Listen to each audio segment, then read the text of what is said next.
பிரிஞ்சு செய்யப்படுறேன், இதெல்லாம் கொஞ்சம் கட் பண்ணி வச்சுருங்க. இல்லைம்மா, ஆம்பளை செய்கிற வேலை ஆம்பளை செய்யணும், பொம்பளை செய்கிற வேலை பொம்பளை செய்யணும். ஏம்பா நீங்கள் அதுக்கிட்ட கொடு, விட்டா மாப்பிள்ளை சமைக்க சொல்ல பொழுது எனக்கு எதுவும் தேவையில்லை, நல்லா பண்ணிக்கிறீங்க. இந்த பழக்கத்தை கொண்டு வராது விடுமா. அப்பா பண்ணி சொல்லி ஆண் பெண்ணப்பா எல்லாம் சம்மதம்ப்பா. வைஃபுக்கு ஹெல்ப் பண்றேன். அதெல்லாம் வேணாம். இந்த பழக்கத்தை கொண்டு வந்தீங்கன்னா கடைசி வரைக்கும் உங்களுக்கு அப்படிதான் ஆகும். இங்கே பாருப்பா, இப்போவே அடக்கி வை, இல்லைன்னா பின்னால் கஷ்டப்படுவேன். டயர்டா இருக்குது, டீ போட்டு எடுத்துடா போ. அப்பா என்னப்பா நடக்குதுங்க? இப்பயே அடைக்கு வை, இல்ல பின்னாடி ரொம்ப கஷ்டப்படும் எனக்கு சொல்லிட்டு நீங்க வந்து டீ போட்டுக்கிறீங்க.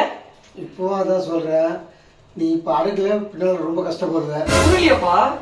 அப்போ அடக்கலப்பா, இப்போ அடக்க முடியாது என்னால. நீ அதை செய்யலைன்னா இப்போ பாரு, இந்த டீ போட்டுக்கிறேன் நான்.